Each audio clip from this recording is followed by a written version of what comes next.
안녕하십니까. 오늘은 이번 시간에는 이제 평상시에 환자분들뿐만 아니라 저희들도 근골격계 통증에 대해서 한 번쯤 경험해보지 않은 사람은 없을 것 같은데요.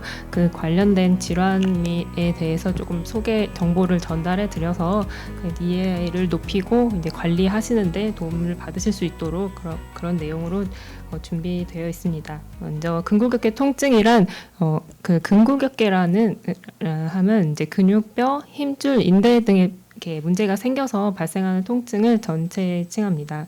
원인으로는 과사용이 있겠고요. 어깨와 팔, 무릎을 많이 사용해서 관절통으로 인해서 발생하는 통증이 발생할 수가 있고, 그다음 미사용으로 인해서도 통증이 발생할 수 있는데요.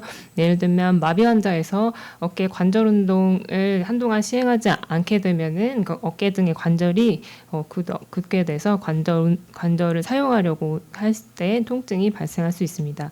이 외에도 나쁜 자세로 오래 앉아 있거나 운동하는 경우에 허리나 기타 관절에 통증이 발생할 수 있습니다.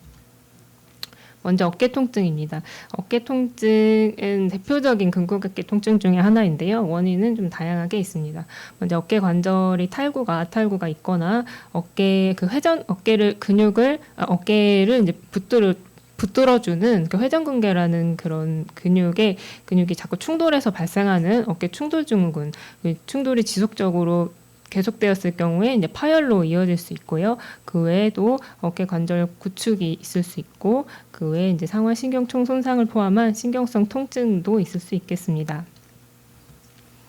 견관절 아탈구입니다. 이것은 뇌졸중 환자의 30에서 50% 정도로 관찰될 정도로 굉장히 흔한 증상이고요. 이완성 마비기에 이렇게 팔의 무게가 보통 이제 여성분들이 2-3kg에서 남성분들은 3-4kg 정도까지 꽤 무거운데, 이거를 어깨 견갑대에 부착시켜줄 그냥 근육들이 원래 정상적으로는 작용을 해야 되는데, 이게 마비가 오면서 힘을 쓰지 못하기 때문에 그 무게가 그대로 어깨 관절 주변 조직에 걸리면서 이렇게 늘어나는 형태로 발생합니다. 예방으로는 마비된 팔과 손을 적절한 자세로 항상 유지하는 것이 좋고요. 이를 위해서 팔걸이와 팔 지지대 등을 사용할 수 있겠고, 근데 통증이 다 있는 경우는 아니지만 통증이 있을 시에는 주사 치료에 반응이 좋습니다. 이제 어깨 충돌 증후군입니다. 어깨 관절의 지붕을 이루는 견봉이라는 뼈가 있는데요. 그 뼈와 어깨를 움직이게 하고 붙들어주는 손가락 같은 가느다란 회전근개라는 네 개의 근육이 있는데요. 그 중에서도 특히 극상근이라는 근육이 서로 팔을 쓸 때 충돌하면서 통증이 발생하게 됩니다. 그래서 팔을 어깨 높이 이상으로 올릴 때 통증이 생기게 되고, 치료로는 재활치료와 근력 강화 운동, 통증 주사 치료 등을 해볼 수 있고, 흔하진 않지만 수술적 관절경 치료도 해볼 수 있습니다. 이런 회전근개의 충돌이 지속되게 되면 이제 파열로 이어질 수 있습니다. 어깨 관절을 이루고 있는 뼈들 사이를 통과하는 4개의 회전근개 근육이 손상이 있는 것을 말하는데요. 증상으로는 어깨 관절의 옆쪽에서 이렇게 팔꿈치 쪽까지 통증이 내려간 것 같다라고 많이 말씀을 하시고요. 마찬가지로 팔을 들어 올리거나 무거운 물건을 들어 올릴 때, 또 환측으로 아픈 쪽으로 돌아 누워서 주무실 때 통증이 악화되기 때문에 특히 밤에 심하게 호소하는 경우가 많습니다. 치료로는 마찬가지로 재활치료, 근력 강화 운동을 해볼 수 있고, 통증은 주사치료를 시행해볼 수 있고, 파열이 있다고 해서 수술을 다 하는 것은 아니고요. 굉장히 제한적으로 시행합니다. 예를 들어서 나이가 젊고 스포츠 선수라든지 등의 필요한 기능 정도를 감안하고 파열의 정도에 따라서 결정하게 되고 흔하게 이루어지지는 않습니다. 팔꿈치 통증입니다. 이것의 원인으로는 흔하게 테니스 엘보, 골프 엘보를 많이 말씀하시는데요. 원인은 이제 외측 상완 골두염, 내측 상완 골두염 두 가지가 있겠고, 이것은 손목을 반복적으로 사용하는 강한 운동이나 작업 시에 인대에 문제가 발생하는 것을 말합니다. 치료로는 체해 충격파 치료, 재활 운동 치료, 팔꿈치 보호대를 팔꿈치보다 살짝 아래에 가장 통통한 근육이 있는 곳에 채워줌으로써 충격 완화를 해서 증상을 좀 완화시킬 수 있겠습니다. 필요한 경우에는 주사 치료에도 반응이 좋습니다. 그다음에 손저림입니다. 손저림의 가장 흔한 원인으로는 이제 손목 터널 증후군이라는 것이 있고요. 이것 외에도 기타 말초신경병증 등이 있을 수 있습니다. 원인으로는 이제 손목의 안쪽 인대가 두꺼워져서 손목 중앙을 통해 손가락으로 내려가는 그 감각을 담당하는 정중신경이라는 것을 압박하여서 나타나게 됩니다. 손의 통증이나 저림, 손끝 감각의 둔화가 있을 수 있고요. 특징적으로 엄지손가락을 포함해서 세 손가락이 저리고 네 번째 약지손가락의 절반 안쪽만 저리다는 특징이 있습니다. 환자분들은 이제 손목을 자주 흔들어 터는 동작을 통해서 증상을 완화시키려는 동작을 하시게 되고 저림이 심한 경우에는 자다 깰 정도가 됩니다. 이제 검사로는 이제 신경 근전도 검사를 통해서 실제로 신경 손상이 있는지를 확인해 볼 수 있겠고 초음파로 손목을 들여다보면 이제 신경이 눌려서 부종이 생긴 것 등을 통해서 병변을 확인해 볼 수 있겠습니다. 마찬가지로 손목 보호대를 통해서 충격이 좀 완화되도록 해보실 수 있겠고 손목 터널 내에 스테로이드 주사의 반응이 좋습니다. 반복적인 주사에도 증상이 재발할 경우에는 국소 수술을 진행하기도 합니다.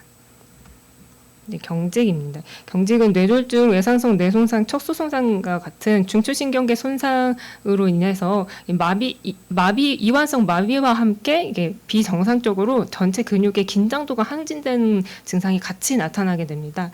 하지에도 일어나지만 상지를 저희가 인간이 이제 기능적으로 많이 사용하기 때문에 항지에 나타났을 경우에는 그림에서 보시는 것과 같이 더 많은 기능 장애를 초래하게 됩니다.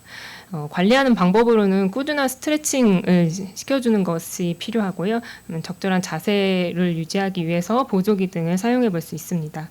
또한 보톡스를 통해서 신경 또는 이제 운동점 차단술을 시행해 볼 수 있고 경구 약제 복용에도 반응이 좋습니다.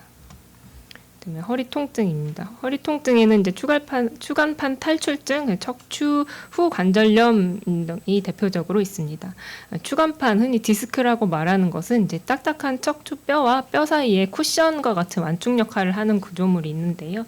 이제 젊으신 분들 경우에는 이제 잘못된 자세로 물건을 들어 올리거나 허리, 복부 근육이 약하면 체중의 그 충격을 흡수를 할 수 있는 완충 작용을 못 해주기 때문에 디스크가 온전히 그 충격을 받게 되어서 조금 더 이렇게 손상이 잘 일어나게 됩니다. 그래서 원래 디스크가 견딜 수 있는 이상으로 힘이 가해지면 디스크가 튀어나오게 되고 특히 이제 연세가 드실수록 퇴행성으로 좀 마모가 되어 있기 때문에 잘 좀 파괴되면서 탈출이 된다 이렇게 알고 계시면 되겠습니다.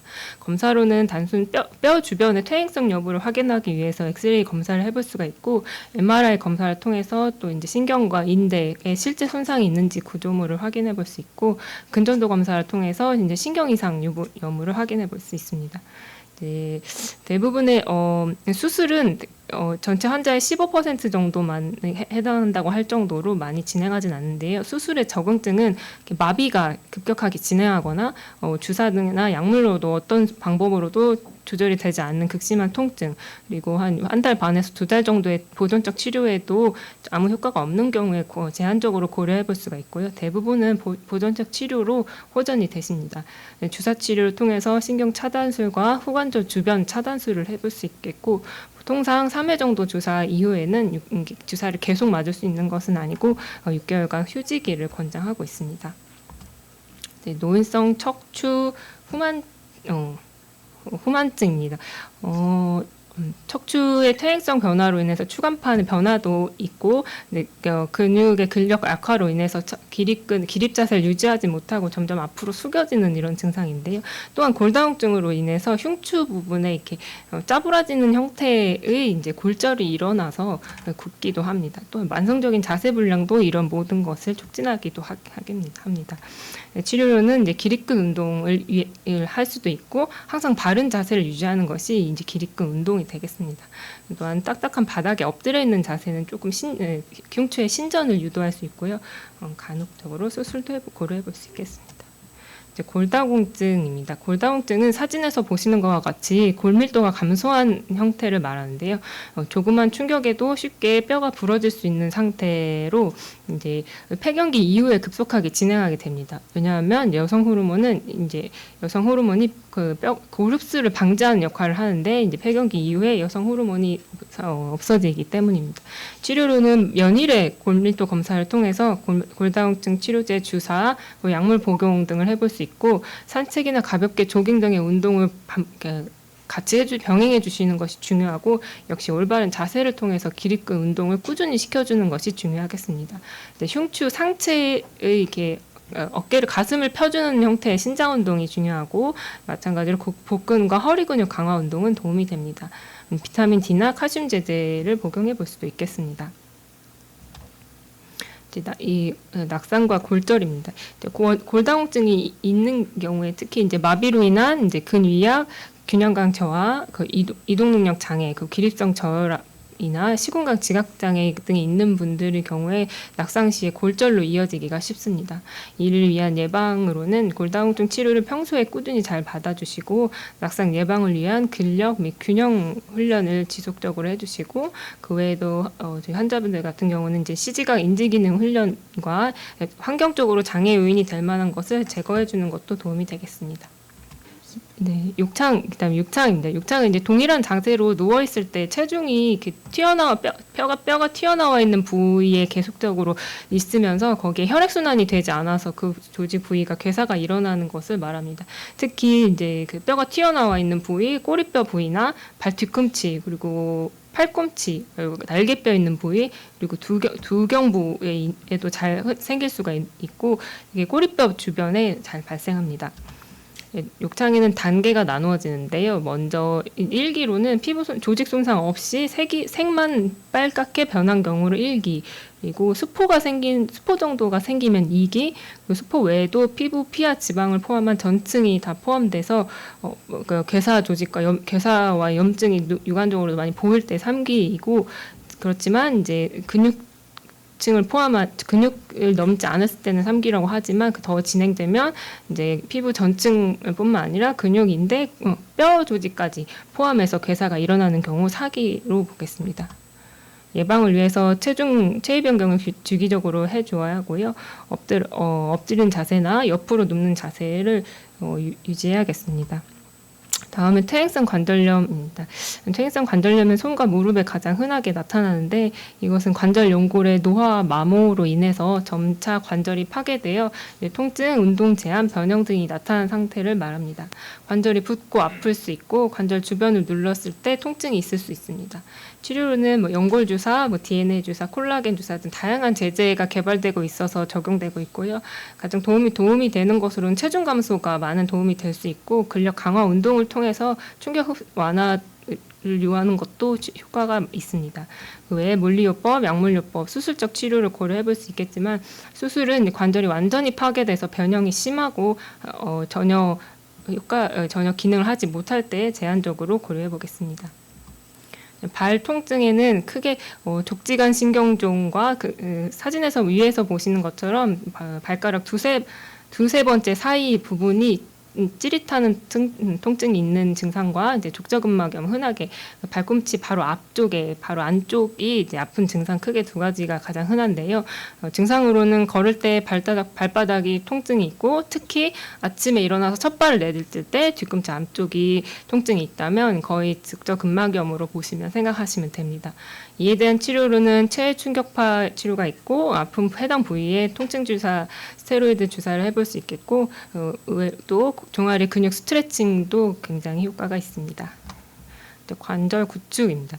이것은 마비 환자들에서 제한된 이제 관절 운동과 경직이 있을 경우에 잘 발생하고요. 이 관절 구축은 근육 자체도 짧아지고 관절낭이나 인대 등이 좀 짧아지면서 딱딱해진다고 보시면 나무처럼 딱딱해진다고 보시면 되겠습니다. 이거 증상으로는 이제 정상적인 관절 운동을 하려고 했을 때는 전혀 움직이지 않는 증상이 있겠고 예방 및 치료로는 이제 지속적으로 정기적인 관절 운동을 시행해 주시면 유지가 가능합니다. 한 2주만 지나도 인체의 관절이 굳기 시작한다고 할 정도로 빠르게 굳기 때문에 조금 놓치지 않고 지속적으로 관절 운동을 해줘야겠습니다. 네. 그다음 섬유근육통입니다. 이건 굉장히 특이한 병인데요. 정신 통증이 3개월 이상 돌아가면서 이유를 알 수 없게 진행되는 경우를 말하고, 만성적인 이러한 정신 통증이 있으면서 동시에 수면 장애, 인지 장애, 피로감 등이 있고, 이 환자분들은 이제 그 통증의 역치가 낮아져서 일반적으로 만지기만 해도 아프다고 느끼는 통각 과민이 있을 수 있습니다. 그래서 정상적인 자극을 통각으로 느끼는 무해자극 통증 등의 증상이 있습니다. 약물 치료를 흔하게 이용하고 인지 행동 치료 등도 시도해 볼 수 있겠습니다. 연조직염입니다.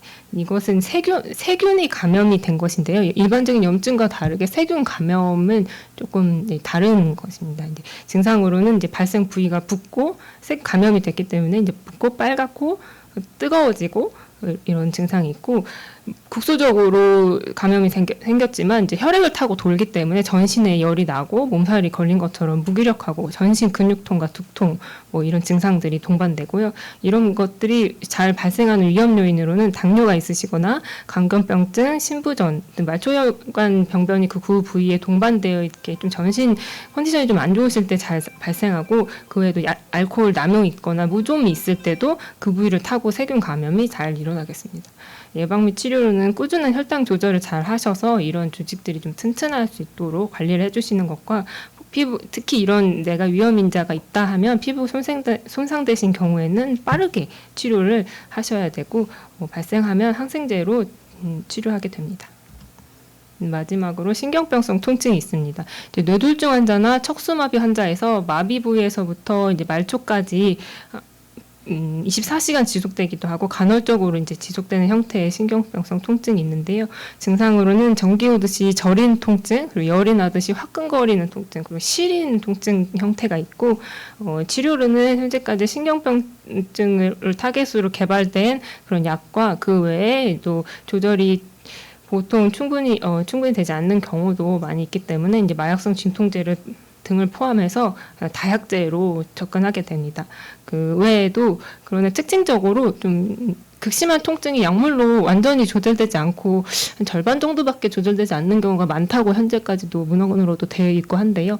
시간이 지나면 많이 아프지만 지낼만하다 이렇게 말씀하시는 경우가 많이 있는 그런 증상이기 때문에 많이 이제 조금 적응되실 수 있다 이렇게 설명드리고 좀 설명을 드리기도 합니다. 네, 마지막으로 대한재활학회 홈페이지가 이렇게 있어서 혹시 관련한 정보를 원하시면 들어가 보시면 많은 정보가 있을 수도 있고요. 그리고 재활학회 TV 유튜브 채널도 운영되고 있다고 합니다. 네, 대한재활학회 로고이고요. 네, 여기까지 설명 마치도록 하겠습니다. 네, 경청해 주셔서 감사합니다.